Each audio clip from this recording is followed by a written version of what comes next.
you guys are amazing, and you get to be at the forefront, and you get to like be, all contributing members. I feel like it's just so crazy every time Connie speaks or brings someone in, like it's just like, I mean, the t-shirts, oh, there's our t-shirt shop we've been talking about since the first retreat. Like, I just love, love, love it. So anyway, okay, we are going to jump in. First, I just want to give a couple minutes to a little bit of a return and report from last week. So did you find the worksheets helpful? Heidi, you were able to share that you've been jumping in and considering what that vision looks like. Hop in the chat. What resonated with you? What sat with you? What were you able to do differently this week? Share in the chat, or what you're planning to do. I totally get it. Mother's Day was like a day. So if your day got hijacked, it's all right. What about the vision? Anybody want to share? And I'll pick on you, Heidi, to elaborate if no one else has anything.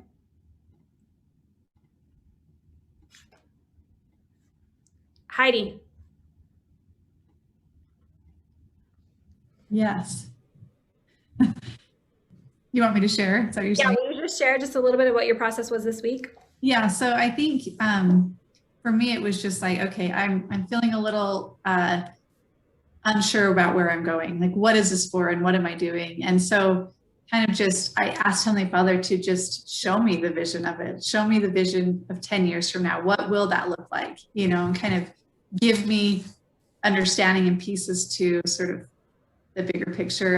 And so I just allowed it almost to come, like not even so much what I wanted it to be, but just kind of allowed like what he showed me it would be, kind of, in a way. And so I wrote down, 10 years from now, I'll be 55 years old. I kind of got myself into that place, like, who will I be at that point, and what will I be doing with this work? And so, and then I worked backwards. So I started with 10, and then I went back to 5, then I went to 3, then I went to 1, and then to quarterly. And that was easier for me because I already saw the grand picture of, kind of where it would be in 10 years. And so then it was like, well, these will be the pieces at this stage. And, so it was like, I don't know, it felt easier to build backwards. And so, yeah, that was kind of my process, and just sort of allowing him to guide that and give me those things that he knew would excite me about that. So yes, thank you. Okay, I love that. So similar with Heidi, similar with Connie, like partnering with the Lord through this is going to be your best ally. And hopefully that progression of seeing the big picture vision, and that seems sometimes so far out of reach, and like 10 years, I don't even know what I'm doing in the next, 10 minutes, like something's going to come up, right? But to hold that space and to partner with the Lord and to see that come down and funnel down to real things for this next year, all the way down to this next quarter. And she and I were able to meet this morning, and I would love to do that with all of you at some point, any point. So don't hesitate to ask. But to be able to break it down and go, okay, now what does that look like for this quarter? And Ashley, I'm loving the planning thing, because it makes all the difference.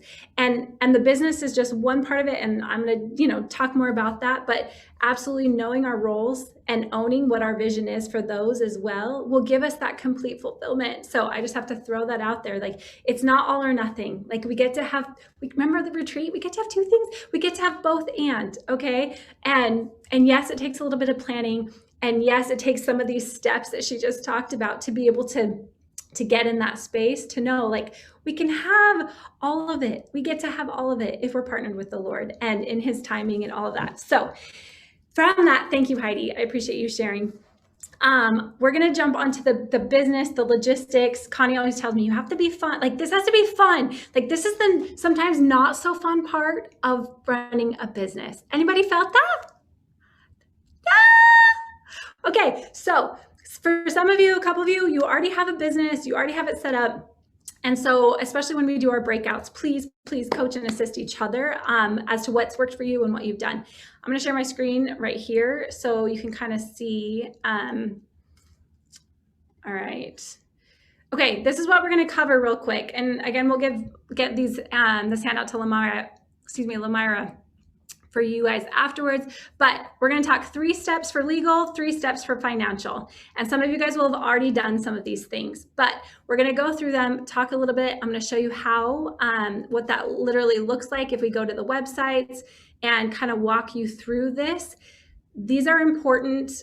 We get into creating this business, which usually starts from like a hobby, right? And we have a message, we start sharing these things, and sometimes they require money, and we have money coming at us, but we're not really tracking it or whatever. And we'll get into the tracking, we'll get into the tax things all later.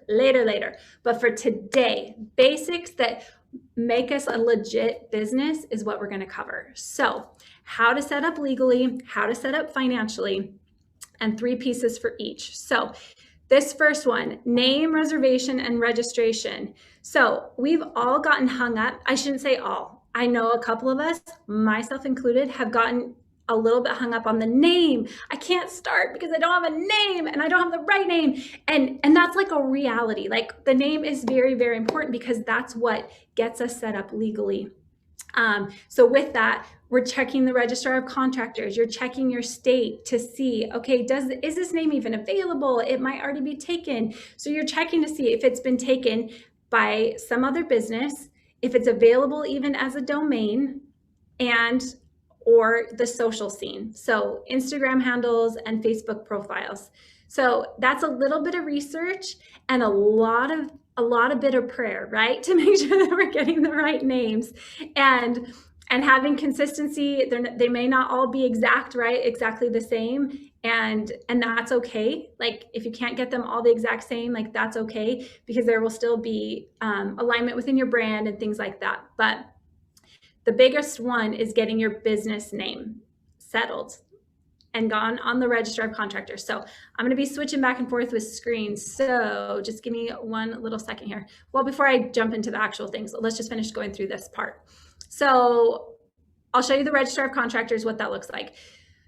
This legal entity, figuring out what kind of business, can you put in the chat if you know what you are?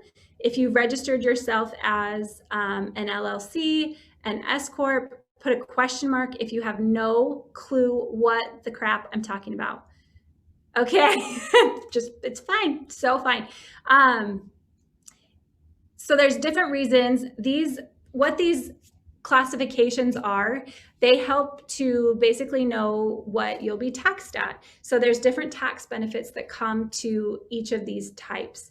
And for the general majority, an LLC for what we're doing here is going to work just great, okay?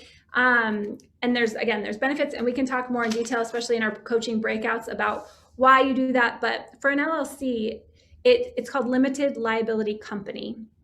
Overall, what that means is that if something were to happen, you will be more protected. If somebody has a problem with something that happens with your business, that you would be able to have kind of a layer over you that would protect them from being able to come after you personally, come after your home, put a lien on your home, something like that.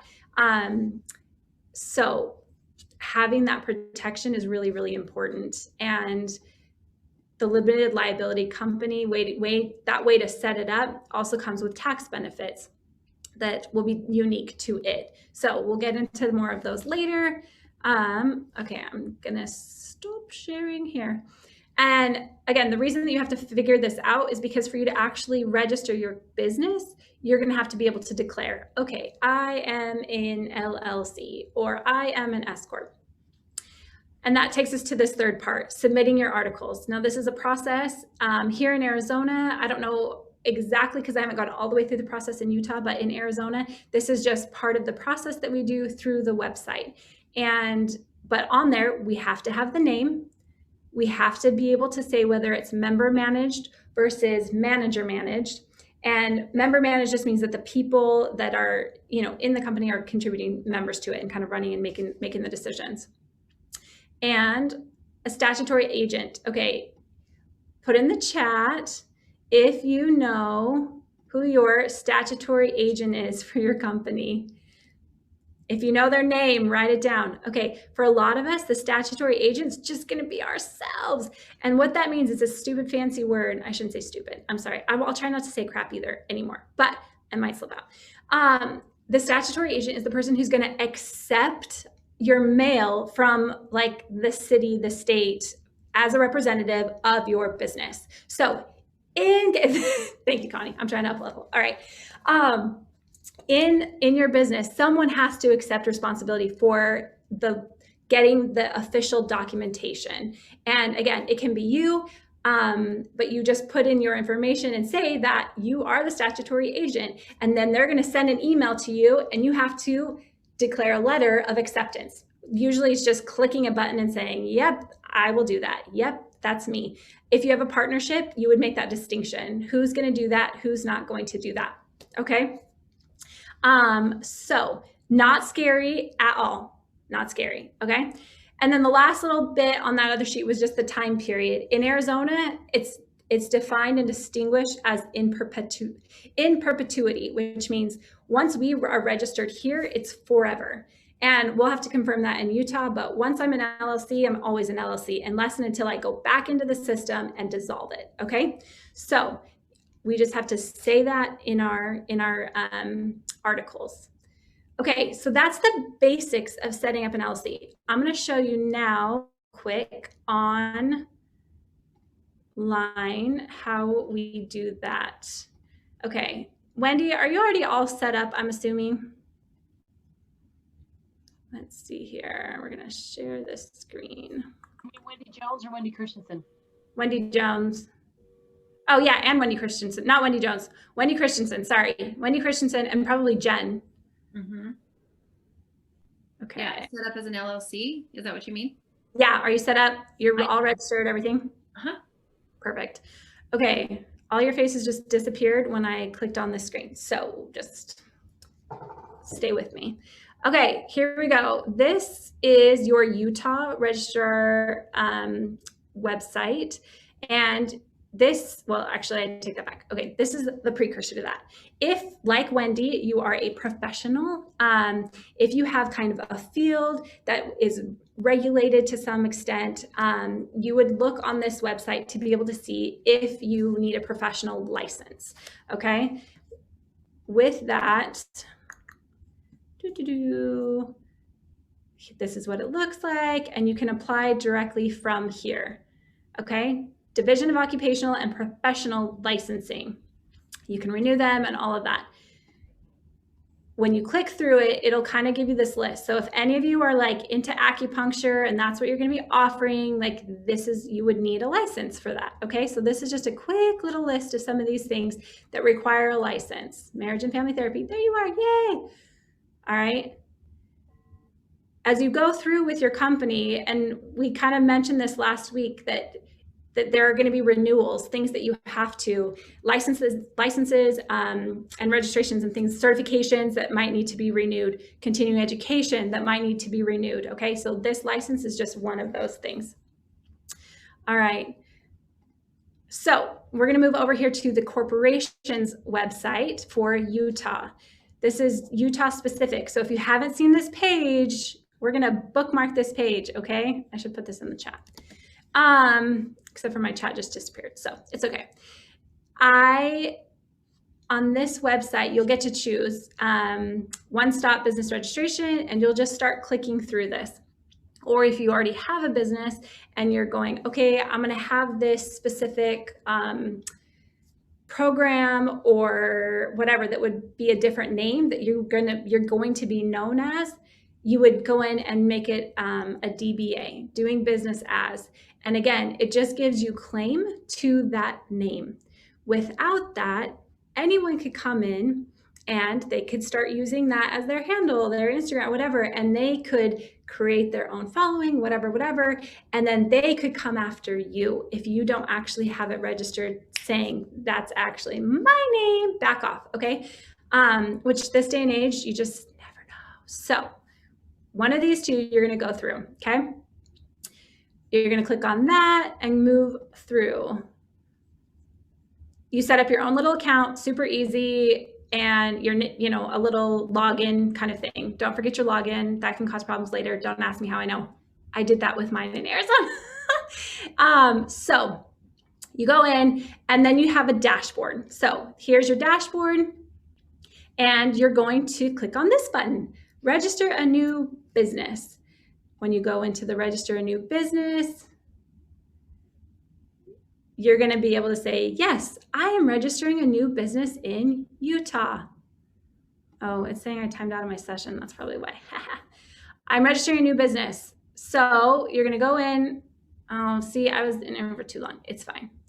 Okay. And it literally will walk you through that. Does anyone have any questions for just a minute before we move into the financial piece of this? It walks you through. It's literally a checkbox. You fill out your name. You fill out what you're saying you're claiming on. Go ahead. Yeah, Angela. Okay, so I did my original business as a sole proprietor. I know I should probably change it to an LLC, but it's under a different name, and the name I want to use now is different, but everything's already under my other name. So I don't know that I want to go change all that.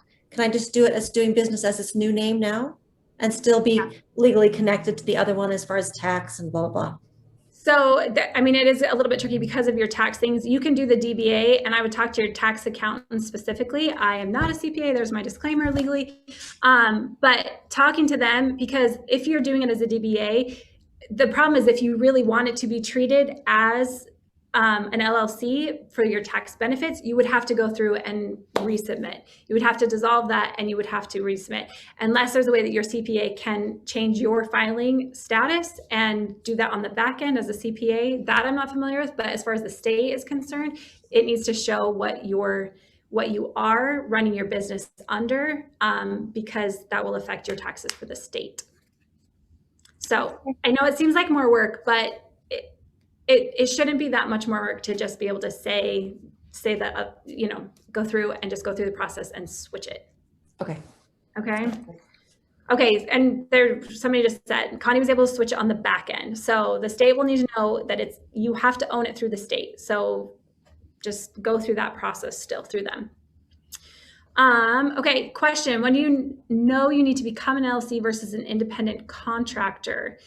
That's a great question. So what Lemeyre's kind of alluding to is, okay, so I'm doing work for someone and they're paying me, kind of under the table, not really. But when you are, there is a threshold for money, for income. And even as an independent contractor, the term is kind of a 1099. So if you're a 1099 for another company, they are responsible for acknowledging, like, I gave this money away. Oh, they're all on the up and up. I'm not saying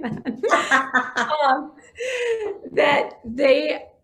Because Connie is saying, I paid Lemeyre this much money. This is where it went. I gave her a 1099, proving that this income went specifically to this so that she can get the benefits from her taxes. But that leaves Lemeyre on the hook for her own taxes. She's the one responsible for going in and acknowledging that income in her taxes. Now, again, there is a threshold for that where her CPA would help her with that specifically. But the reality is you're going to want to get an LLC as quickly as possible, all of you. And because you are earning income, and again, for the protection that also comes with that, and then by extension, the tax benefits that will come from that. Even if the LLC is your name, even if the LLC is in your name, it still gives you just a layer that will protect you. Good. Any other questions off the bat? Okay. Does it seem out of control to be able to go onto this website and go through the motions? Okay, I'm putting it in the chat. So save that link, get on there and go through and register, start the process of registering yourself today. There is a time lag because, like I said, the statutory agent has to accept, which is usually not a big deal, and for your articles to be accepted. So the articles take a little bit of time for you to then become official. But all of you could have gone through these steps and get it in process before next week. Ready for a stretch? Who's committed? Raise your hand. Who's going to do it? Yes, yes, yes, yes, yes. Okay, awesome. So if you have any troubles, if you have any questions, if you need any help, we're here for you. I got you. Okay, call me, text me. I can help walk you through it. So, okay, so should we go through the doing business as section? I was confused about the other option details. Okay, Wendy, hold me. I love you. Wendy, I'm in Arizona. I totally got you, girl, because like I know the system here, so I can help you. All right, in the fetal position. I love you guys. Okay, so the doing business as, without going into all of that, it's really actually just for if you have multiple kind of brands that you are still responsible for. So like Connie has Connie Sokol Enterprises. Within that, she's got several doing business as things that she's earning money under, you know, with the Disciple Thought Leader and things like that. So it just gives you, again, another avenue where you can say, okay, yes, I also do this. You know, for you, like you might separate, I don't know if that you would do this, but just, you might separate, okay, I am a speaker over here and I have my, you know, book thing over here. So I have a separate doing business as for my books versus my speaking, okay? And again, it just kind of goes along with your brand and then how you're tracking the money, collecting the money. Okay, cool. Any other questions generally? Awesome. All right, I'm gonna share my screen again and we're gonna go through this little financial piece. Time. This is so fun for me, you guys, and the time just goes by so fast. Okay, let's share this. Okay, back to this. So, setting up your business financially. We've got three pit stops that we have to make. One of them is the IRS, and I'm going to take you right to that website here in a second. This is figuring out your EIN. You need this EIN before you can set up your bank account, okay? You can do the third one out of order. You can start gathering money. It gets a little messy, and at some point you have to separate it. But you can start gathering money with the projects that you're doing and the jobs and the side hustles and all that kind of stuff. And there's ways to do that. PayPal, Stripe, Venmo, and we can go into the pros and cons of those, especially in our breakout sessions. Talk to each other, share what you're using, what's working, why you like it. But the EIN you have to get before you can get a bank account, or you can get a tax ID. When you do this process, you can actually even use your social. So let me share this screen instead. All right. This is, I'll copy and paste this and put this in the website, or I mean, excuse me, in the chat also. But this is, you guys keep disappearing from my face and then I can't see all your cute faces. Okay, I don't know, just keep chatting if you have chats, okay? And I'll get back into there. Oh, I found the chat, I just can't find your faces, it's okay. All right, this is literally, I did this my first time, I didn't know, and I went to the bank and I thought that they would do it. And honestly, some banks will do it kind of for you if you give them all the information. It depends on the relationship that you have with your banker. Side note, get a relationship with your banker, and that's really helpful. But I literally did this in about 9 seconds. So when she said that I needed it, it was like, okay. And she wanted me to reschedule. You guys, I had literally sat in the bank for like an hour. Anyway, waiting and blah, blah. It's a whole thing. But this is not hard. You go in. Do you need an EIN number? Yes. So you begin the application. Yes, I'm going to apply for this.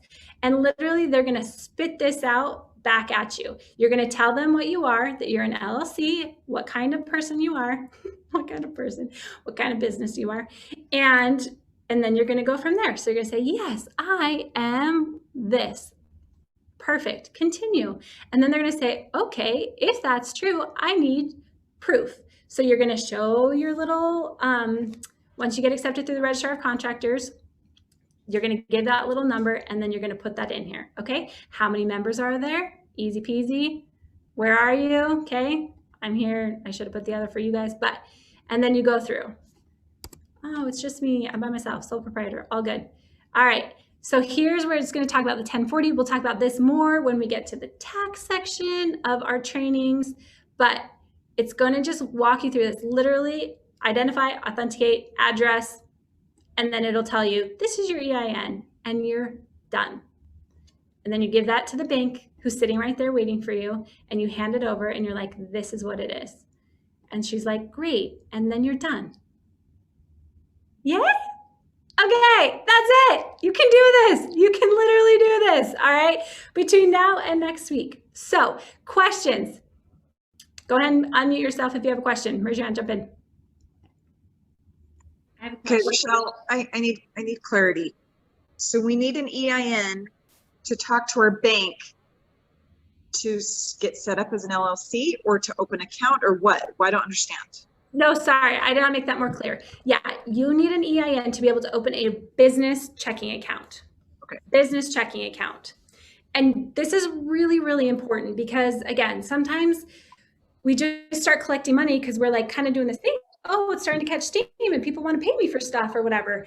And we mix our accounts and it just gets messy. And you get the chances of you getting audited go up, and nobody wants that headache. So the sooner you can just keep them separate, the better, which means you'll start running your payments, the things that you're having to pay for out of that separate account versus your personal.